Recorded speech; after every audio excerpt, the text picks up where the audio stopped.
안녕하세요. 개발협력 사업의 효과성 제고를 위한 국제사회의 노력이라는 주제로 오늘 강의를 할 홍은표 교수입니다. 저는 작년까지 상명대 경제금융학부 교수를 했고요. 그리고 국제개발협력위원회 현재 위촉위원으로 있습니다. 과거에는 파리 OECD 사무국에서 개발협력위원회 포함한 16년 파리 OECD 사무국에서 근무를 했었습니다. 그때부터 제가 지난 15년간 개발협력 사업에 관심을 가지고 일을 해왔고요. 그동안에 제가 조금 경험한 내용을 가지고 오늘 여러분들하고 나누도록 하겠습니다. 오늘 나눌 얘기는 크게 네 부분입니다. 하나는 올해 4월 무렵에 OECD의 그 개발협력위원회 위원 회원국들 그리고 난당 멤버들이 160여 개의 그 개발도상국을 개발협력 사업이라는 지원을 하기 위해서 어떻게 금전적인 파이낸셜 서포트를 했나 그 자료를 잠깐 나누고요. 이거는 확정치는 아니고 잠정치입니다. 그리고 이제 2차 세계대전 이후에 국제사회가 국제개발협력 사업의 효과성 제고를 위해서 어떠한 노력을 했는가를 나누고 그 다음에 2000년대에 좀 집중해서 특히 개발 재원 측면에서 어떠한 작업을 하고 있는가 얘기를 나누고 마지막으로 이런 개발협력 사업에 소위 우리가 원조의 효과성 개발협력 사업의 효과성 제고를 위해서 우리가 2005년도에 제2차 하이레벨 포럼에서 어답트한 파리 선언이라고 있습니다. 잠깐 제가 나중에 설명을 드릴 건데 거기에서 제기했던 그 결과 기반 성과 관리에 대해서 잠깐 말씀을 드리고 제 강의를 마치는 걸로 하겠습니다. 제 강의는 총 한 40분 정도 하는 걸로 알고 있습니다. 제가 오늘 나누는 얘기는 올해 4월 13일 OECD에서 발간한 보고서입니다. 이 보고서에 여러분들이 이제 원하시면 링크가 다 있으니까 혹시 이 자료를 보시고 좀 더 자세한 내용을 보실 수 있고요. 그래서 이 자료에 보게 되면 우리가 닥 회원국 그리고 난닥 회원국들이 2020년에 얼마 지원을 했는가 보이고 물론 우리나라도 자료가 있습니다. 그리고 이제 개발협력위원회에서 분류하는 수원국 이제 우리가 알아야 되거든요. 우리가 소위 개발협력 파트너라고 얘기합니다. 옛날에는 원조를 공여국 또 원조를 받는 수원국 이렇게 얘기를 했지만 우리가 최근에는 두 개 다 SDG를 달성하기 위한 파트너라고 얘기하기 때문에 파트너 칸츄리 중에서 특별히 리시피언트 칸츄리 수원국이 현재는 153, 4개 정도 됩니다. 그 현황을 가장 최신 자료를 나누고요. 그 다음에 이제 추가적인 그런 얘기를 잠깐 나누도록 하겠습니다. 우선 도표가 두 개가 있어요. 제가 이제 피저빌리티 때문에 이런 도표도 하나 보여드리고 비슷한 도표를 보여드릴 겁니다. 그래서 우리가 지금 29개 닥 회원국입니다. 거기에 플러스 EU가 따로 나와 있어요. EU 나중에 인스티튜트라고 얘기하는데요. 어쨌든 그런 OECD에서 인정하는 공식적인 공여국 닥 회원국이 전체적으로 작년에 우리나라 돈으로 얘기하면 한 200조 원 정도 US 달러로 160 빌리언 달러스를 했고요. 우리나라의 경우에는 한 2.25 빌리언 달러스, 그러니까 우리나라 돈으로 한 2조 한 6천억 정도, 7천억 정도 했습니다. 그리고 이거는 2019년에 비해서 3.5% 증가한 거고요. 이거를 만약에 한 나라가 생산한 총 우리가 GNI, Gross National Income이라고 얘기하는데요. 그거 비교했을 때 우리나라의 경우에는 우리나라 전체 거꾸로 썼습니다. 이거 ODA divided by GNI 해야 되는데 잘못 써있네요. 그게 0.14%고요. 다시 말씀드려서 우리나라 한 해 국민 총 생산의 0.14%를 우리가 수원국에 지원하고 있고요. 닥의 전체의 그 평균은 0.32% 정도 됩니다. 이걸 조금 더 우리 숫자를 좀 가지고 보면요. 한국의 경우에는 이미 말씀드린 대고요. OECD 닥 회원국의 전체로 봤을 때 우리가 규모 면에서는 16번째다 이런 얘기입니다. 규모 면에서 가장 많이 하는 나라가 미국이죠. 미국이 35 빌리언 달러스고요. 그다음에 독일, 영국, 일본, 프랑스, 스웨덴 순으로 되어 있습니다. 그리고 닥 회원국 전체로는 161 빌리언 달러스가 되겠습니다. 또 똑같이 ODA divided by GNI 해야 됩니다. 레이쇼를 보게 되면 닥 회원국의 어떤 적어도 체면 치레를 한다라고 하면 체면 치레를 하기 위해서는 우리가 0.7% 정도를 우리가 GNI 레이쇼가 돼야 되는데 그렇게 되는 나라가 스웨덴, 노르웨이, 룩셈부르크, 덴마크, 저머니 그리고 UK 정도고요. 나머지는 사실은 0.7%보다는 떨어지는 거고, 그래서 우리나라는 전체 ODA 규모 면에서는 다학 회원국 중에서 16번째이지만 ODA GNI 레이쇼로 보게 되면 끝에서 한 4번째 정도, 3번째 정도. 이렇게 해서 굉장히 이런 면에서 우리나라가 앞으로 좀 더 한 5년 내에 ODA 규모를 2배로 올리면서 그런 OECD 측면에서 볼 때 모범국이 되어보겠다 이런 얘기를 하고 있습니다. 이거는 여러분들 한번 보시라고 제가 자료를 나눠드린 거. 여기는 이제 29개 다학 회원국이 리스트가 되어 있고요. 요 다음 자료는 여기 이제 그다음에 GNI 레이쇼들이 있고요. 여기에 보시게 되면 다학 회원국 말고 제일 위에 있는 것이 EU 인스티튜트. 다시 말해서 EU 국가들은 개별 국가들도 하지만 EU 커미션에서 작년 경우에 한 $20 빌리언 정도를 했죠.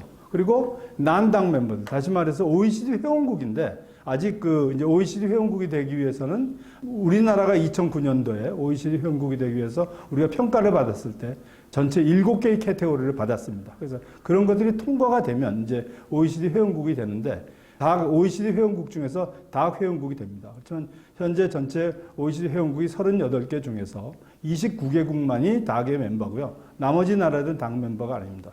다시 말해서 에스토니아 같은 경우에도 OECD 회원국이지만 이제 다학의 멤버는 아니고요. 이스라엘도 마찬가지고 이제 그런 터키, 라트비아 전부 그런 나라들 경우에도 이제 난당 멤버로서 참여를 하고 있죠. 우리나라 같은 경우에도 1996년도에 OECD 회원국이 되고 2010년에 회원국이 될 때까지 15년간은 난당 멤버로 있었습니다. 그리고 이제 그 외에 사우디아라비아나 아랍에미레이트나 굉장히 많은 나라들이 ODA 사업을 난당 멤버로 참여를 하고 있고요. 여기에 뭐 나와 있지만 중국 같은 경우에도 또 열심히 참여를 하고 있습니다. 그리고 이제 그런 뭐 자료들이 있으니까 여러분들이 가능하시면 보시고요. 그 다음에 이제 우리가 지금까지 말씀드린 것은 전체적으로 그러니까 OECD 개발협력위원회에 회원국으로서 참여하는 공여국들이 한 29개국이고요. 난당 멤버로 참여하고 있는 게 한 20개국 정도 됩니다. 그리고 이제 그런 나라들이 지원하는 그런 수원국은 전체적으로 2021년도 현재 다학에서는 152개국을 지금 난당 멤버로 하고 있고요. 이거를 크게 4가지 캐테고리로 구분해서 관리하고 있습니다. 하나는 Least Developed Country, 최빈국. 그 다음에 이제 Low Income Country, 저소득국. 그 다음에 Low Middle Income Country, 저소득 중진국. 그리고 고소득 중진국, Upper Middle Income Country. 그래서 전체 이렇게 구분이 되어 있고요. 그래서 특별히 우리가 다학에서 관심을 가지고 있는 나라들이 이제 Least Developed Country와 Low Income Country입니다. 보시게 되면 45개국, 2개국에서 특별히 관심 있는 나라가 한 47개국이고요. 북한도 우리가 Low Income Country로 포함은 되어 있습니다. 그리고 이제 나머지 국가들이 있다는 것이고요. 이 리스트가 이걸 어떻게 구분을 하느냐? Low Income Country까지는 이제 1인당 GDP가 한 1,000불 정도. 1,000불이면 100만 원이죠. 우리가 100만 원이니까 한 달에 한 10만 원 정도. 한 달에 10만 원으로 살아간다는 얘기는 하루에 한 3,000원? 그러니까 버스 2번 타고 하면 뭐 지하철 한 2번 타면 끝나는 돈이다 이렇게 생각하시면 되는 거예요. 하루에 한 2불, 한 3불 정도로 살아가는 평균이 그러니까 이게 사실 하위에 있는 사람들의 소득은 굉장히 낮은 것이죠. 그 다음에 이제 low middle income country는 한 4,000불 이하, 다시 말해서 한 500만 원 정도 이하에 1년에 버는 돈. 그러니까 한 달에 한 40만 원 정도 수입이 되는 거죠. 각 소득이. 그 다음에 이제 upper middle income country는 한 달에 한 1,000불 정도를 버는 그런 나라가 되겠습니다. 이제 그래서 리스트는 여기 있으니까 여러분들이 한번 천천히 보시면 되겠습니다. 요거는 이제 우리가 원조를 주는데 다양한 항목들이 있어요. 여기서 특별히 여러분들이 관심을 가지셔야 될 것은 원조에는 크게 2가지가 있습니다. 하나는 무상 원조입니다. 무상 원조라는 거는 100원을 우리가 빌려주고 한 푼도 받지 않는 거예요. 그걸 이제 무상으로 주는 거죠. 또 하나는 유상 원조. 이제 그걸 차관이라고 하는데요. 차관에도 우리가 일반적으로 크게 2가지 종류의 차관이 있어요. 여기서 얘기하는 건 양허성 차관입니다. 컨세셔널 론이라고 얘기하는데요. 이 양허성 차관이라는 건 뭐냐면 우리가 남한테 돈을 빌려줄 때는 보통 100원을 빌려주면 최소 이자 붙여서 110원 정도를 받거나 105원 정도를 받는데요. 양허성 차관이라는 것은 무슨 얘기냐면 100원을 빌려주고 100원을 다 안 받는 거예요. 다시 말해서 70원만 받는다든지 50원만 받는다든지 어떻게 이게 가능하냐? 우리가 100원을 빌려주고 100원을 사실 다 받아요.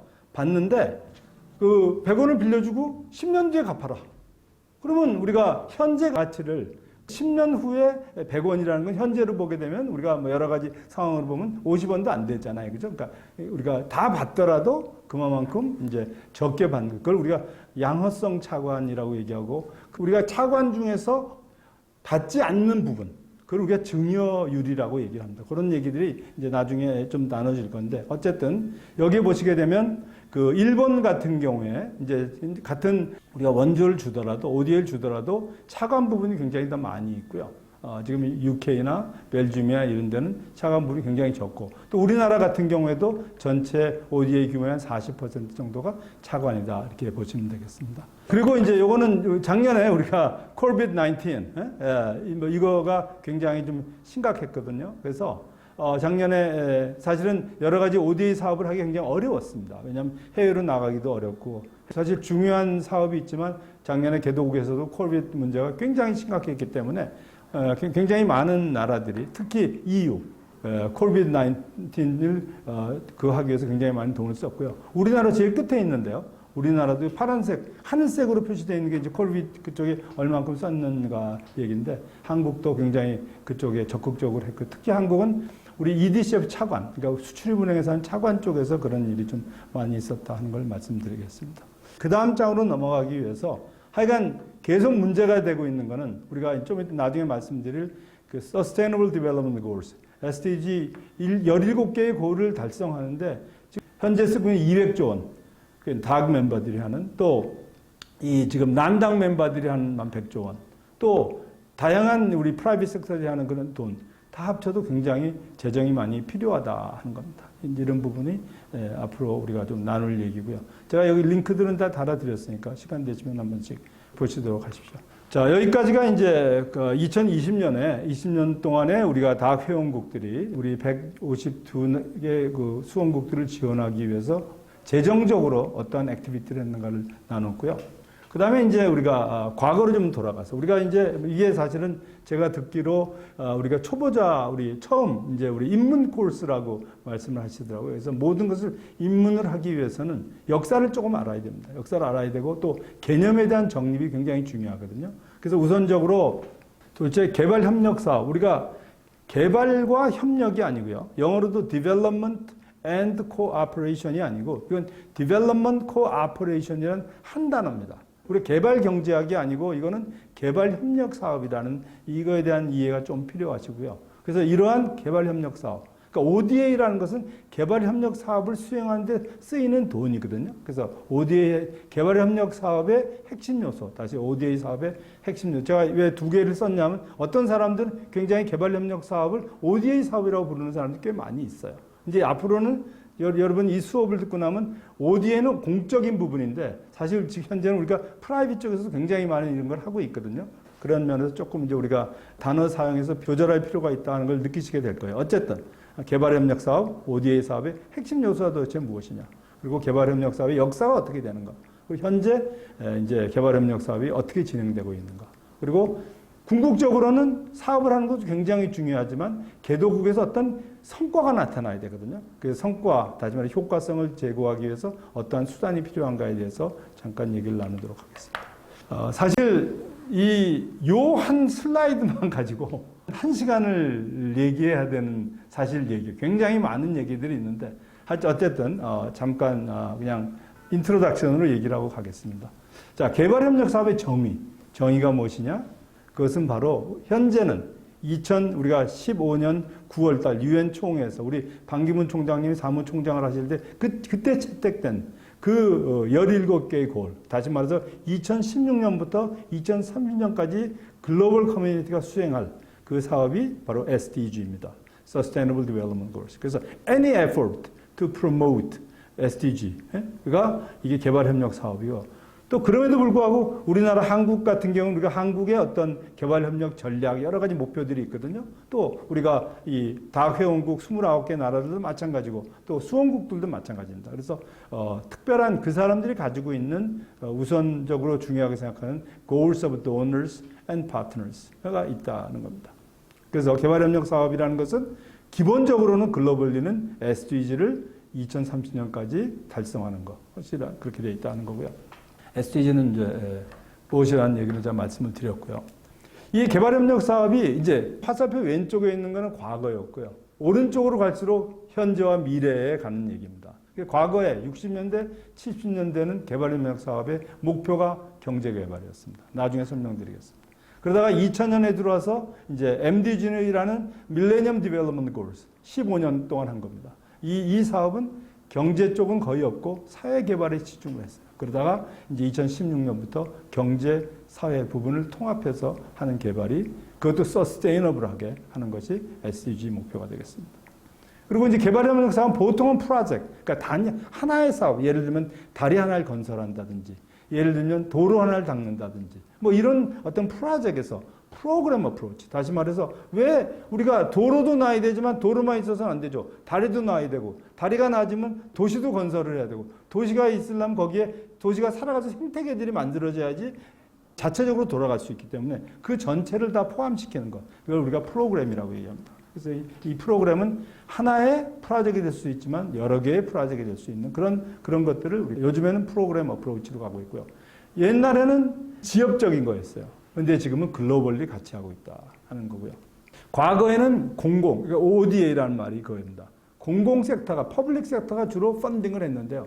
이제는 퍼블릭 섹터만이 하는 게 아니라 공공, 그 다음에 민간 부분입니다. 또 펀딩만 공공이 하는 게 아니라 옛날에는 사업의 수행도 거의 공공이 했는데 지금은 민간의 NGO라든지 CSO가 다 같이 참여해서 하기 때문에 지금은 글로벌 파트너십이라고 얘기를 합니다. 그리고 이제 과거에는 공여국 중심이었어요. 공여국이 알아서 하는 거예요. 근데 아까 조금 전에 말씀드렸던 그 파리 선언 2005년에 하면서 가장 키 메시지가 뭐냐면 Owner to the partner country. 그러니까 파트너가 파트너 드리븐이라는 거죠. 수원국이 주체가 돼서 해야 되겠다. 지금 이제 사실 이런 오늘 코र्스를 여기에 듣기 위해서 관심 가져주신 분도 굉장히 감사하고요. 우리 국가적으로 사실 올해 3조 7천억 원이라는 많은 돈을 들여서 이런 사업을 하고 있는 이유는 여러분이 생각하기에 우리가 이런 이런 원조라는 걸 어떻게 생각하냐면 자선, 최리티라고 생각합니다. 우리가 못 사는 개독을 우리가 잘 사니까 도와준다.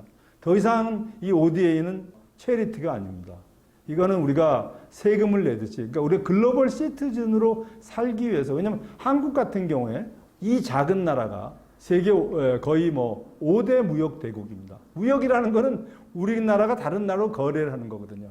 그래서 우리 거래하기 위한 당사자도 있어야 되고 또 거의 거래를 하러 가려면 굉장히 많은 나라를 통과해서 가야 돼요. 우리 최근에 뭐 우리 석혜균 선장님 케이스도 있고 그런 모든 것들을 우리가 글로벌리 같이 살아야 되기 때문에 글로벌 커뮤니티에는 우리가 세금이다라고 생각해요. 세금은 자선이 아니고 responsibility, 이 의무다 하는 것이고요. 그래서 ODA는 한국은 글로벌 컨트리고 한국 사람은 글로벌 시티즌이거든요. 그래서 우리가 당연히 해야 되는 우리의 의무라는 것이고요.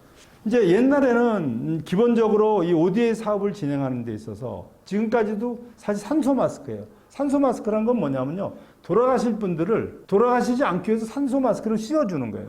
근데 산소 마스크를 떼는 순간 죽는 거예요.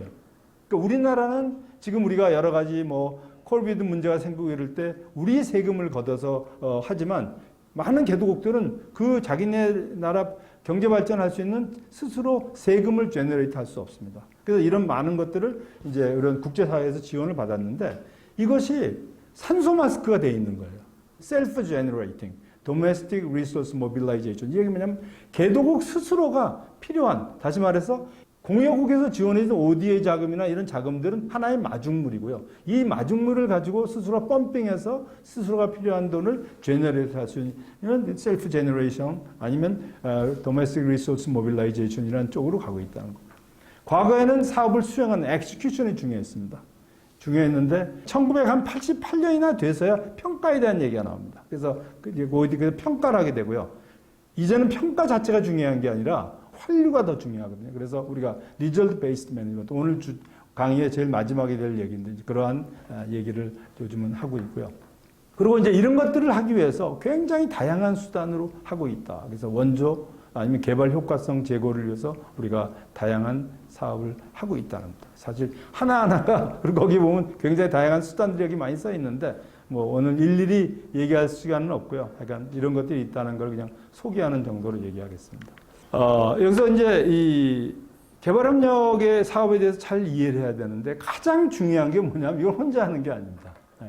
생각해 보십시오. 굉장히 많이 아까 보셨지만 뭐 50개에 가까운 하루에 3불로 한 3,000원 정도로 살아가는 나라를 대한민국 혼자서 어떻게 하겠습니까? 한 달에 한 40만 원으로 살아가야 되는 이런 사람들을 대한민국이 혼자서 어떻게 할 수가 없죠. 여기에는 적어도 30개 가까운 다개 회원국이 있고요. 다시 말해서 29개의 OECD 회원국으로서 당 멤버 컨트리 있고 EU 인스티튜션이 있고요. 그 다음에 기타 다학에 참여하는 난당 멤버들이 15개가 있고요. 그 다음에 다학 비참여국들, 중국이나 뭐 굉장히 다양한 것들이 있다 하는 겁니다. 그리고 재정을 함께 한다는 거예요. 당 멤버들도 하지만 난당 멤버도 하고 우리 게이츠 멀린다, 비렌 멀린다 파운데이션 이런 것들이 전부 함께 하고 있다는 거죠. 그래서 한국은 여기서 얼마 정도 하느냐? 한국은 2.5 빌리언을 하고요. 미국은 3.5 그리고 이제 올해 한국이 2021년에 한 3조 7천억 원 정도 우리가 할 예정으로 있고요. 다 회원국들이 여기에 한 200조 원 정도를 쓰고 있는 거죠. 또 난당 멤버들이 지금 쓰고 있고 굉장히 많은 함께 한다는 얘기죠. 이 함께 뭐를 합니까? 나중에 얘기할 17개의 SDG 목표를 하는데 이 SDG 목표는 17개지만 세부 목표가 169개입니다. 그러니까 목표 하나당 10개의 세부 목표가 엄청난 일이죠. 그래서 이 다양한 참여자들이 함께 추진하는 것이 핵심이다. 그래서 핵심 전략으로 2005년도에 파리 선언을 채택했고 여기에 일치성, 다시 말해서 이 도너와 파트너, 개도국과 선진국의 어떤 일치성이 중요하고 또 도너와 같은 도너끼리 한국과 미국이 조화롭게 한국과 일본이 조화롭게 하는 도너 하모니제이션이 굉장히 중요하고 서로가 책무성을 가져야 된다는 얘기죠. 도너도 약속을 했으면 반드시 개도국한테 필요한 돈을 필요한 시점에 지원해 줘야 되는 거고 파트너도 그런 책임의식을 가지고 해야겠다. 뮤추얼 어카너빌리티가 중요한 거고요. 그다음에 여기에 주인의식은 누구냐? 주인은 바로 이 개도국이다. 뭐 이런 것들. 그 다음에 이제 result based management. 이러한 것들이 이러한 전략으로 추진하고 있다 하는 얘기입니다. 제가 생각해 벌써 시간이 굉장히 많이 갔을 것 같아요. 그래서 간단히 이제 개발협력 사업에 대해서 역사를 10년대별로 얘기를 하겠습니다. 자, 개발협력 사업이 처음 만들어질 때는 2차 세계대전이 끝나고 뭐 아무것도 없어요. 이 전후 복구를 위해서 만들어졌고요. 그 다음에 50년대 말에 미국의 그 마샬 플랜에 의해서 이 폐허가 됐던 서유럽이 복구가 됩니다. 그러면서 서유럽 쪽에서 적어도 개도국들이 좀 발전해야 되겠다. 그래서 서유럽 수준의 복구가 될 수 있도록 지원하는 유엔 차원에서 이제 그런 걸 하게 되고요. 그리고 이제 70년대 여러 가지 이 석유 파동, 80년대 파동 이런 것들이 굉장히 어려운 그런 시점이 있었습니다. 그리고 1990년대는 냉전이 종식이 됩니다. 베를린 장벽이 무너지고 이제 소련이 USSR이 없어지고 러시아, 우크라이나 이렇게 나뉘게 되죠. 이러면서 그런 나라들, 구소련 국가들의 어떤 시장 경제 체제로 전환하는 문제. 그 다음에 이제 2000년이 되면서 정말 세계화가 되면서 서로 개도국과 이 선진국 간의 연결성이 굉장히 중요하게 된 거예요. 지금 미국에서 자동차를 못 만드는 이유가 뭡니까? 타이완이 지금 제대로 컴퓨터 칩을 못 만들어줘서 그렇잖아요. 미국 대리 굉장히 유명한 이 컴퓨터를 만드는 회사인데 그 하드 디스크를 주로 어디서 만드냐면 태국에서 만들거든요. 태국에 문제가 생기면 세계 컴퓨터 시장 이게 서로 인터디펜던트해졌기 때문에 이거는 이제 이러한 식으로 하고 있다 하는 거고요. 그래서 지금 개발협력 사업의 그 목표가 어떻게 바뀌었는가 하니 한 60년대에는 선진국과 격차를 개도국의 경제 성장을 빨리 해서 격차를 해소하는 거고요. 80년대 되면서 굉장히 이런 개도국들이 부채에 많이 지게 됩니다. 그래서 부채를 해소하는 거고요. 그 다음에 2000년대에 와서는 이제 다른 아까 MDG라든지 SDG 이런 얘기를 하고 있다는 겁니다. 이제 이런 걸 하기 위해서 이제 50년대 말까지는요.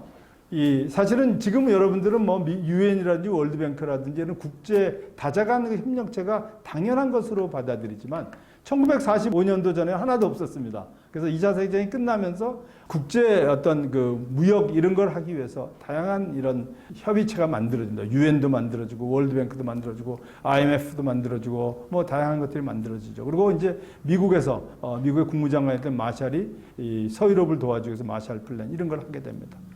이제 그렇게 되다가 1960년대에 본격적으로 이제 그 개도국들을 도와주기 위해서 현재와 같은 개도국을 지원하는 다자 협의체가 만들어집니다. 그래서 지금 우리가 다 월드뱅크라고 알고 있지만 처음에 월드뱅크라는 말은 없었고 처음에는 IBRD였습니다. 그거는 개도국에 돈을 벌기 위해서 돈을 빌려주는 거예요. 다시 말해서 100원을 빌려주면 105원을 적어도 받았는데 1960년에 이제 월드뱅크 산하에 그 월드뱅크 산하가 아니라 아이다라는 International Development Association 국제 개발 협회라는 게 만들어집니다. 여기는 아까 말씀드린 컨세셔널 론 돈을 빌려주고 다 받으려는 게 아니라 덜 받으려는 그런 걸 하는 개도국을 개발협력 사업을 하는 주체가 만들어져요. 그래서 아이다와 IBRD 합치면 그게 월드뱅크가 되는 겁니다. 어쨌든 그게 만들어지고 OECD 산하에 다 개발협력위원회가 만들어지고 1966년도에 UNDP가 만들어지고 그래서 다양한 아프리카 디벨롭먼트 뱅크, 에이전 디벨롭먼트 다양한 리저널 개발은행들이 만들어집니다. 그리고 이제 케네디 대통령이 주창을 해서 First UN Development Act, UN 개발 10개년 계획을 첫 번째, 두 번째, 세 번째, 네 번째 1990년대 말까지 하게 되죠. 그래서 다양한 이런 전략들이 나오게 됩니다. 제가 다 여기서 다 설명드릴 수 있는 부분은 아니고요. 자, 넘어가고 그다음에 이제 그렇게 사업을 했을 때 50년대 말까지는 전후 끝나고 이렇게 조그맣게 식민지를 중심으로 해서 진행됐던 원조가 이제 50년대 말이 되면서 글로벌화되고 규모가 커졌다는 거죠. 그리고 1960년대 아이다, OECD, 닥 이런 게 만들어지면서 현대와 같은 개발협력 사업이 본격화되기 시작했다는 거예요. 그렇지만 개도국과 선진국의 격차는 훨씬 커진 거죠. 그러다 보니까 이 선진국 입장에서는 우리가 굉장히 많은 돈을 썼는데 뭐가 되는 게 없는 거예요. 그래서 공유국들의 그 원조 필요함 그리고 그러면서 수원국들의 부채는 증가하게 돼서 새로운 원조 모형을 필요로 하게 됐습니다. 그럼 이때 이제 우리가 최소 ODA가 그 당시에 GNP의 0.7%가 돼야 되겠다. 이랬고 처음으로 이거를 이제 달성한 나라가 이제 스웨덴이고 네덜란드, 노르웨이, 덴마크 이런 나라들이 북구 국가들이 굉장히 이런 면에서는 이제 잘 하고 있는 나라예요. 그래서 어쨌든 현재 2000년대 아직도 갈 길이 멉니다. 세계 인구의 반이 하루에 뭐 지하철 왕복하는 돈으로 살아가고 있고 뭐 그런 상황이다. 그렇지만 돈은 엄청나게 한 4천조 원 이상의 돈을 썼다 하는 겁니다. 2000년대에 들어와서 이래서는 안 되겠다.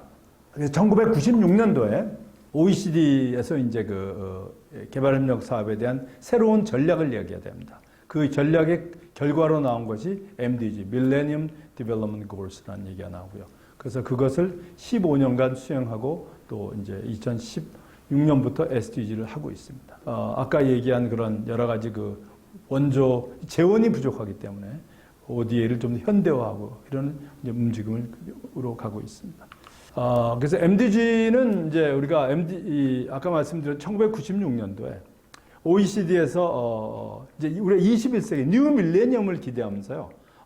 이 어떤 페이퍼를 쓰게 됩니다. 그래서 Shaping the 21st Century 21세기를 어떤 측면에서 The Contribution of Development Cooperation 개발협력 사업의 공헌을 통해서 21세기를 한번 구상해보자 하는 페이퍼가 나오고요.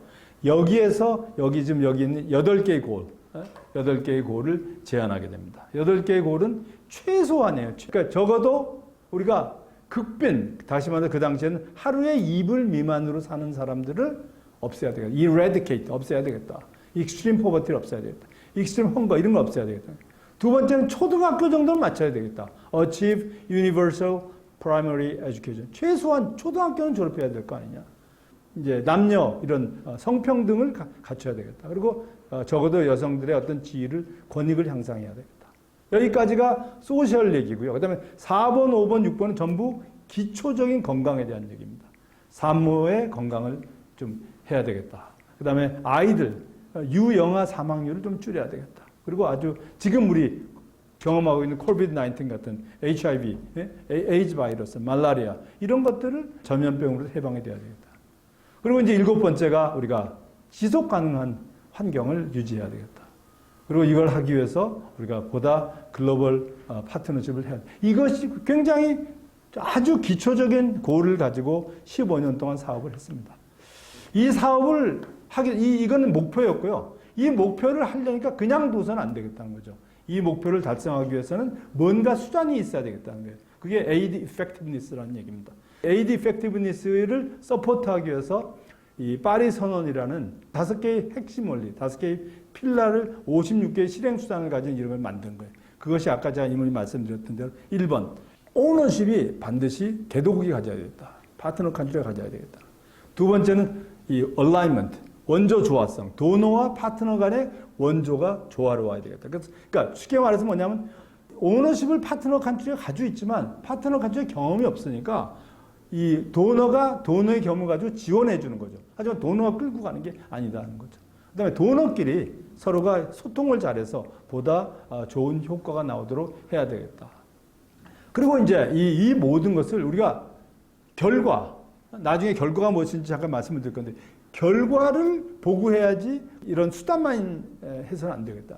그리고 이런 모든 결과가 나왔을 때 서로가 그 말이 돼야 되는 거예요. 우리가 5% 성장하기 위해서 했으면 객관적으로 인정할 수 있는 성장률이 5%가 돼야 되지 서로 다 매주 하는 방법이 다르게 되면 다른 결과가 나올 수 있습니다. 어쨌든 이런 5개가 굉장히 중요한 이제 부분이 되었다 하는 거죠. 그래서 이제 한 15년간 했어요. 15년간 하고 나니까 뭐 부분적으로 약간의 이제 성공도 했고 이렇게 하다 보니까 그렇지만 여러 가지 MDG는 나름대로 한계를 많이 가지고 있습니다. 그래서 이제 새로운 목표를 만들어야 되겠다. 2011년도에 세계 4번째 원조총회를 우리 부산에서 했습니다. 부산에서 그걸 하고 나서 이제 SDG를 만드는 어떤 체제를 했고요. 여기서 이제 17개의 목표, 169개의 세부 목표를 정하게 됐습니다. 여러분이 잘 알아야 되는 게 왜 MDG 때는 8개고 21개의 세부 목표밖에 없는데 왜 SDG는 17개, 169개 이렇게 많냐? 이게 뭐냐면 모든 사람이 보이스를 갖다 보니까 하고 싶은 건 다 집어넣은 거예요. 그러니까 이게 쇼핑 리스트가 돼버린 거예요. 이 8개 목표로 된 건 그때는 1996년에 OECD 닥에서 그걸 제안했기 때문에 아주 할 수 있는 거 필요한 것만 정했는데 이걸 할 때는 예를 들어서 이 중에 4번째가 교육이거든요. 이 교육 목표를 2015년 우리나라 인천 송도에서 했던 세계교육 포럼에서 그걸 했는데 세계교육 포럼에 제가 선언문 작성위원이었어요.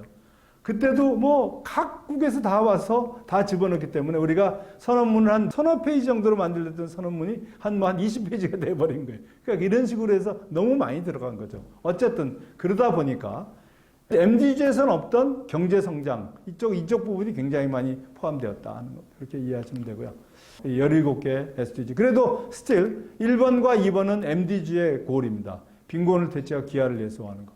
3번은 MDG의 4번, 5번, 6번이 다 포함돼서 있다고 보시면 되고요. 4번은 MDG의 2번이고요. 5번은 MDG의 3번입니다. 그리고 나머지 이제 우리 산업, 수자원, 에너지, 그 다음에 이제 8번, 9번, 11번 뭐 이런 경제에 대한 얘기가 굉장히 많이 들어가 있다는 걸 여러분들이 보시면 또 소비, 지속, 뭐 굉장히 다양한 얘기. 그 다음에 이제 기후 변화에 대한 얘기, 해양에 관한 얘기, 육상 생태 굉장히 다양한 얘기들이 SDG에는 들어가 있다 하는 것을 이제 여러분들이 아시면 되고요. 이게 수행하기 위해서 아까 제가 서두에 말씀드렸지만 이게 그냥 되는 건 없잖아요. 뭔가 이걸 하기 위한 마중물이 있어야 되는데 마중물이 현재 지금 닭 회원국들의 200조 원 정도, 난닭 회원국들의 한 30억 정도 가지고는 부족하다는 거죠. 그래서 이거를 이제 혼합금융을 쓸 필요가 있다. 이게 있고요. 그래서 어쨌든 ODA를 현대화하는 과정에 있다는 걸 말씀을 드리고요. 어쨌든 이런 ODA라는 말이 처음 도입이 된 것이 1961년에 OECD 닥에서 공여국들이 ODA 자금을 내는 것을 취합하는, 데이터로 취합하는 통계 규범을 만들게 됐습니다. 그 이후로 그게 만들어지고 1969년에 그 ODA에 대한 아주 그 프릴리미너리 정의가 만들어지고요. 1972년도에 그 이후 한 2018년까지 아직도 쓰고 있는 좀 ODA 데피니션을 정했습니다. 그 이후에 뭐냐면 이게 아까 말씀드렸던 대로 원조에는 두 가지가 있잖아요. 하나는 뭐냐면 증여, 100% 주는 거고요. 또 하나는 차관인데 차관의 어떤 그 증여율을 무시하고 하다 보니까 조금 이제 과장된 부분이 있다는 거죠. 그래서 우리가 새로운 개념을 도입하게 됩니다. 그걸 우리가 증여 등가액이라는 개념을 도입했고 2019년부터 그것을 이제 ODA 측정의 표준으로 채택하게 됐다는 거죠. 지금 이제 그런 작업을 하고 있는 거고요. 그래서 이제 ODA의 정의에 대해서 잠깐 말씀을 드리면 ODA는 지금 Official Development Assistant란 말입니다. 오피셜, 공적인 부분, 그러니까 원조 공여국의 정부나 지자체나 공공기관, 다시 말해 퍼블릭 엔티티가 지원하는 자금이다 하는 얘기예요. 무엇을 위해서? 개발도상국의 에코노믹 디벨롭먼트와 웰페어를 위해서 이제 지원하는 돈이에요. 이게 ODA가 되기 위해서는 그랜트 부분은 무조건 ODA지만 만약에 차관일 경우에는 그 중에 증여율이 최소한 25%는 돼야 된다는 겁니다. 그것이 이제 1972년도의 데피니션입니다. 증여율이 이제 뭔지라는 것은 다시 말씀드려서 우리가 100원을 빌려주고 50원을 받으면 50원은 무상이고 100원은 돌려받는 거기 때문에 그때 증여율이 50%가 되는 겁니다. 여러분들이 계산하는 방법을 좀 제대로 제가 적어놨으니까 나중에 시간 되시면 한번 보시도록 하시고요. 72년도에 ODA가 되기 위해서는 증여율이 25% 이상이 돼야 되는데 그것을 이제 2018년에 그랜트 이퀴벌런트라는 개념을 하면서 이게 소득 그룹별로 다른 이제 증여율을 도입을 한 거예요. 그래서 최빈국, 하고 저소득국은 적어도 증여율이 45%는 돼야 됩니다. 그것이 중요한 거고요. 그다음에 하위 중소득국은 적어도 15%만 되면 그것은 ODA로 인정을 하겠다는 거고요. 그다음에 상위 중소득 경우에는 10%만 돼도 그걸 ODA로 인정을 하겠다. 전체 똑같이 25%였던 것을 조금 소득 그룹별로 나눴다는 것이 현대화한 개념이라고 이해하시면 되겠습니다. 총 지출에서 순지출법, 증여 등가 이런 것들이 있는 거고요. 그래서 요거는 아까 이제 그림에서 다 나왔던 개념인데, 하여간 이런 거에 제가 이걸 드리는 이유는 조금 더 관심이 있으시면 이 자료를 읽어보시면 도움이 될 것으로 생각해서 좀 디테일하게 제가 적었고요.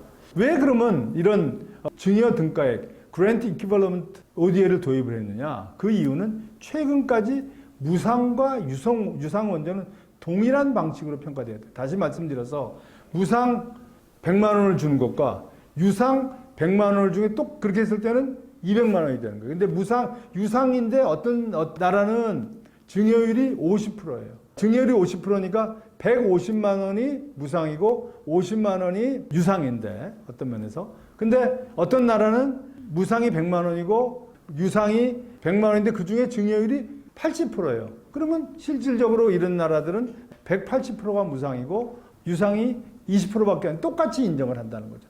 또 어떤 나라는 무상으로 200만 원을 주는 거예요. 그런 게 다 똑같이 계산이 됐는데 그랜트 이퀴벌런트를 도입하면서 그러한 노력이 차이가 난 것을 이제 인정해 준다는 얘기죠. 그래서 무상 원조는 차관보다 더 큰 노력을 나타내고 낮은 금리와 긴 상환 기간을 가진 차관은 보다 높은 이자율과 짧은 상환보다는 훨씬 더 좋은 거기 때문에 그런 차이를 나타내기 위해서 그걸 도입했다 하는 거고요. 하이 레벨 미팅에서 2014년에 공여국의 실제 노력을 잘 반영할 수 있는 원조 측정법을 도입하기로 해서 원조 등가액 ODA를 도입했다. 대출이 관대할수록 ODA의 가치가 높아진다 하는 거예요. 결론적으로 왜 이걸 도입했느냐? 원조 등가액은 유상과 무상 간에 보다 현실적인 비교를 가능하고 또 무상 원조의 활용에 대한 보다 강력한 인센티브와 보다 호혜적인 양호성 대출을 위해서 이거를 도입했다. 이렇게 이해하시면 되겠습니다. 여기까지가 이제 현재 하고 있는 다양한 국제사회의 어떤 노력에 대한 얘기고요. 이제 마지막으로 개발협력 사업의 결과 기반 성과 관리. 사실 제 이 강의 섹션을 보니까 이게 평가 쪽으로 이렇게 되어 있는 것 같더라고요. 그런 측면에서 강의 그 타이틀에 맞는 얘기가 될 수 있을 것 같습니다. 그래서 여기서는 크게 4가지 주제를 가지고 얘기를 하도록 하겠습니다. 하나는 개발협력 사업의 현황, 그리고 결과 기반 관리의 정의 및 핵심 요소, 그리고 결과 기반 관리를 적용한 예, 농촌진흥청의 예를 가지고 설명을 드리고 마지막에 정리를 하는 것으로 하겠습니다. 자, 개발협력 사업을 이미 다 제가 그런 얘기를 했지만 개발협력 사업을 다시 한번 정리를 해보면요. 개발협력 사업의 특징은 다양한 배경과 목적과 국적을 가진 전문가나 기관이 사업의 기획 및 수행에 참여하고요. 또 수혜자와 수원 지역의 필요 및 특수성이 반영되지 않는 경우가 굉장히 많습니다. 이제 그러다 보니까 특히 사업의 단기 효과성과 효율성에는 굉장히 많은 관심들을 갖는데 이 사업이 중장기적인 성과물은 별로 고려하지 않는 그런 부분이 많이 있어서 이런 것들이 이제 개발협력 사업의 특징이라고 볼 수 있고요.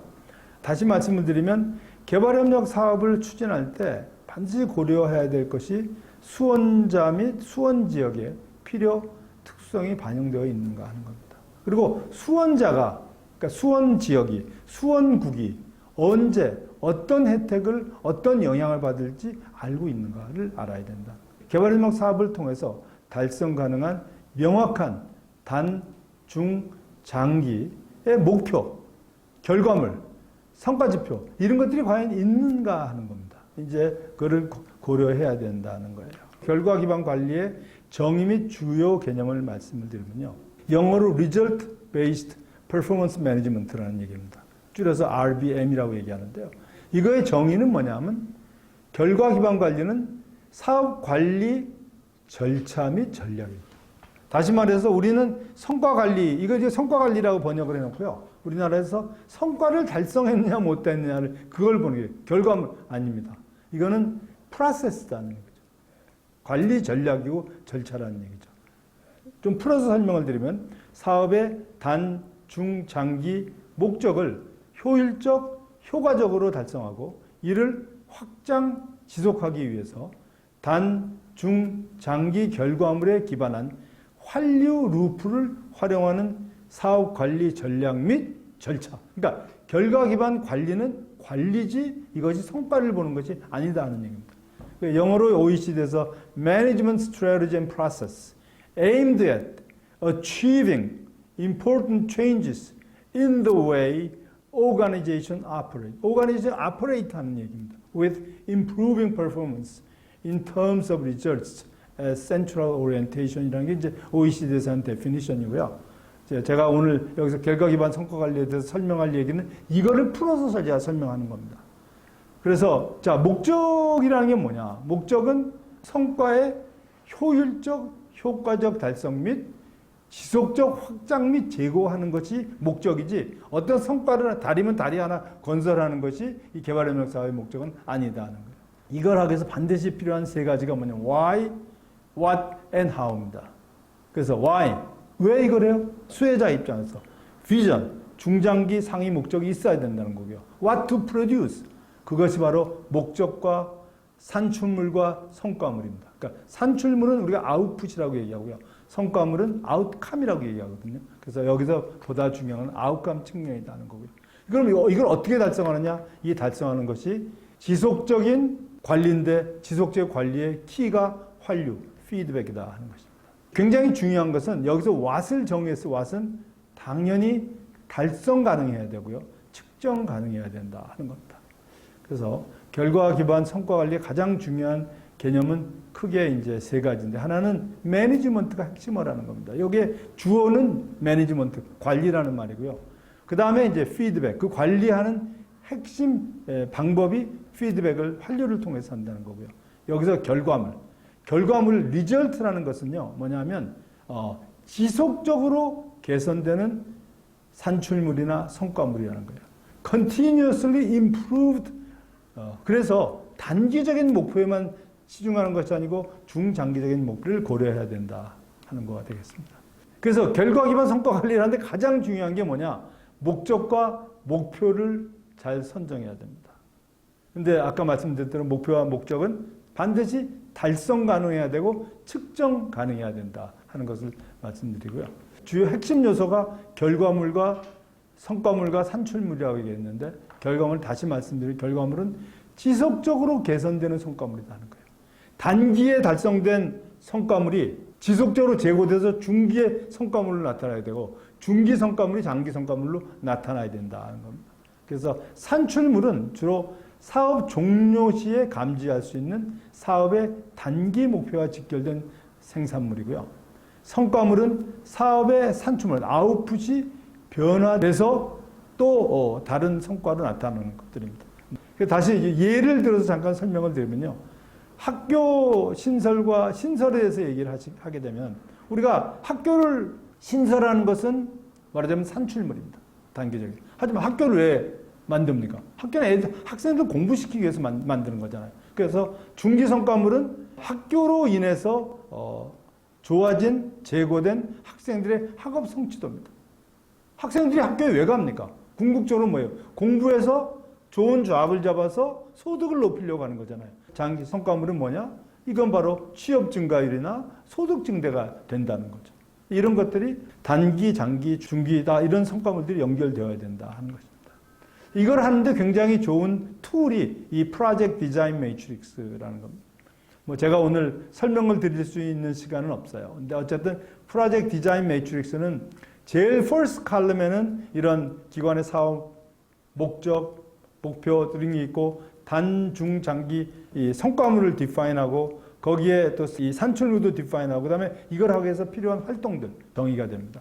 그리고 그 다음 칼럼에는 달성된 성과물을 어떻게 측정할 것이냐, 객관적인 측정 지표를 디파인하게 되고요. 그 다음에 이런 사업을 하기 위해서 필요한 현금 그리고 인카인드 투입물에 대해서 정의를 하게 되고 그 다음에 이런 측정 지표가 뮤추얼리 어카운터블 해야 되기 때문에 이게 얼마나 객관적인가, 객관적인 증명 방안이 반드시 첨부가 돼야 되고 그리고 이런 사업을 하기에 어떤 사전적으로 우리가 SWOT 분석들 이런 것들 하잖아요. 그런 식으로 어떠한 주요 과정, 위험 요인들이 뭔지를 또 이거 달성되기 위해서 필요한 프리컨디션들이 뭔지를 디파인 하게 됩니다. 굉장히 중요한 툴이고요. 저는 이거를 우리가 디파인 할 수 있으면 거의 지금 ODA 사업을 기획하게 되면 굉장히 성공적인 사업을 기획하는데 사실 우리나라도 지금 뭐 한 20여 년 이걸 활용을 한다고 하고 있는데 지금 제대로 하고 있는 것이 거의 없다 하는 겁니다. 1988년도에 이제 그 전에는 과거에는 이 개발협력 사업 평가를 하지 않았어요. 다학에서 5개의 평가 기준을 도입을 했습니다. 평가를 하기 위해서. 그것이 바로 적절성, 효과성, 효율성, 영향력, 지속성. 이 5가지를 도입해서 하다가 2년 전에 다학에서 일관성, 코히어런스라는 새로운 개념을 도입했다는 거고요. 여기서 제가 분명히 한 가지만 말씀드리고 싶은 건 뭐냐면 우리가 효과성과 효율성을 굉장히 우리는 혼돈했습니다. 효율성이라는 건요, 여기서 있지만 경제적인 거예요. 영어로 how well are the resources being used, economic and time이에요. 그러니까 경제적인 어떤 효율성을 얘기하는 것이 우리 개발협력사업의 효율성이고요. 나머지 것들은 전부 효과성, effectiveness로 판단이 된다는 거예요. 그리고 효과성은 굉장히 단기, 중기, 장기 다 얘기할 수 있는데 이제 이런 효과가 다른 성과로 퍼져나가는 것, 그래서 그거를 우리가 임팩트, 영향력이라고 얘기합니다. 이 영향력들이 서로 안쪽에서 내재적으로 잘 돌아가서 지속적으로 가는 것이 우리가 지속성이고요. 이런 사업을 하기 위해서 제가 말씀드렸지만 가장 중요한 게 사업의 목적과 목표, 성과물을 디파인하는 게 중요하다고 생각했잖아요. 그게 바로 그것들이 뭐에? 개도국의 필요에 맞게. 그게 렐러번스입니다. 그래서 적절성이고요. 그 다음에 이제 이런 사업을 하는데 아까 파리 선언에서 하나는 도너 간의 하모나이제이션, 또 파트너와 도너 간의 일치성. 이런 것들이 포함된 것이 바로 일관성, 코히어런스라고 이해하시면 되겠습니다. 어쨌든 평가는 6가지 기준으로 평가를 하게 되고요. 그래서 평가를 하는 게 사업의 보통 개발협력 사업은 4가지 단계를 얘기합니다. 기획 단계, 시행 단계, 종료 단계, 사후 관리 단계인데 그때에 따라서 우리가 평가 기준을 반드시 고려해야 될 필수 기준과 일반 기준으로 나눠서 우리가 볼 수 있다는 것이고요. 제가 이제 요거는 제가 농林청의 개발협력 사업 그 기획을 해주면서 만들어준 겁니다.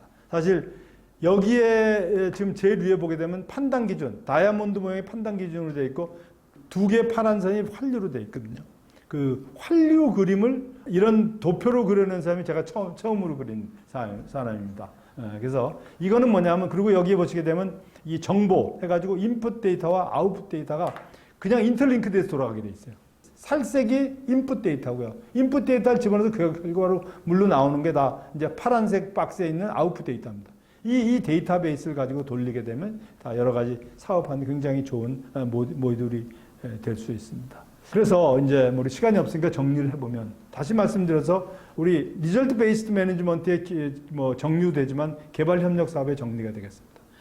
리절트 베이스드 매니지먼트는 개발 협력 사업의 성과의 지속적인 제고를 위해서 하는 것이다 하는 거예요. 그래서 이것들은 우리가 원샷 게임일 경우에는 리절트 베이스드 매니지먼트 할 필요 없습니다. 딱 하고 끝인데, 이 개발 협력 사업은 뭡니까? 적어도 우리가 지금 SDG만에 15년간 수행하는 사업이거든요. 지속적인 개발 협력 사업엔 반드시 선용해야 되는 그러한 방법이다 하는 겁니다. 그래서 리절트 베이스 매니지먼트의 핵심어는 관리, 활류 이겁니다. 이런 걸 제대로 하기 위해서 목적과 목표를 잘 선정해야 된다.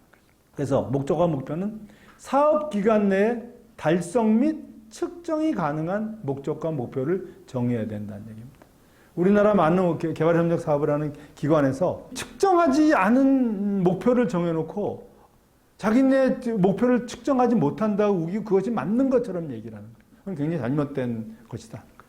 그래서 이런 것들을 정할 때는 어디? 수원국, 수원 지역의 필요와 관점에서 반드시 해야 되고, 이러한 타겟을 수원자나 수원 지역과 투명하게 공유해야 돼요. 왜 그러냐면요, 궁극적으로 이런 결과에 영향을 받을 사람들이 수원 지역에 있는 사람들인데, 그 사람들이 모르는 깜깜이 사업을 해봐야 결과가 나오지 않습니다. 지금 우리나라에도 많은 공공사업을 하는데, 공공사업의 혜택을 우리 주민들이 받는데, 주민들이 정부가 어떤 사업을 하는지 몰라가지고는 절대로 결과가 나오지 않거든요. 그래서 그것이 굉장히 중요하고요. 또 사업의 결과물은 객관적인 지표로 측정할 수 있어야 된다. 그리고 심사및 평가는 그냥 하면 안 되고 투명한 판단 기준, 여기서 이제 판단 기준들이 다 지금 다이아몬드 박스에 있지 않습니까? 이런 투명한 판단 기준에 의해서 해야 되고요. 그 다음에 판단 정보는 지속적으로 관리해야 됩니다. 그리고 결과물에 대해서, 여기서 보시게 되면 이 환류가, 여기 좀 1차 사업이 확정돼 가지고요, 1차 사업을 하게 되면 환류를 하게 돼 있습니다. 그다음 두 번째도 환류, 계속 환류가 이게 루프로 돌아가거든요. 그렇게 진행이 되어야 된다. 그래서 마지막으로 리절트 베이스드 매니지먼트라는 어떤 관리 기법을 개발 협력 사업에 선용하는 것을 통해서 성과는 단기, 중기, 장기 성과를 객관적으로 또 정량적으로 또 다른 사람이 동의할 수 있는 뮤추얼리 어카운터블하게 측정이 가능해야 되고, 이거를 위해서는 우리가 글로벌 공식 통계를 활용할 필요가 있다. 이상으로 굉장히 좀 빨리 강의를 마쳤는데, 그러니까 내용이, 이게 개론이라는 게 항상 최고로 어렵습니다. 어렵고, 제 입장에서는 이 어떤 하나의 어떤 부분만 얘기하는 것보다는 전체적인 개발협력 사업에 과연 역사적으로 어떻게 됐고, 최근에 어떻게 진행되고 있고, 이거의 원조의 효과성 제고를 위해서 어떠한 방법을 활용할 수 있는가에 대해서 전체적으로 말씀드렸으니까요. 너무 많은 양을 짧은 시간에 너무 죄송하고요. 그래서 조금이라도 도움이 되었기를 소망하면서 제 강의를 마치겠습니다. 고맙습니다.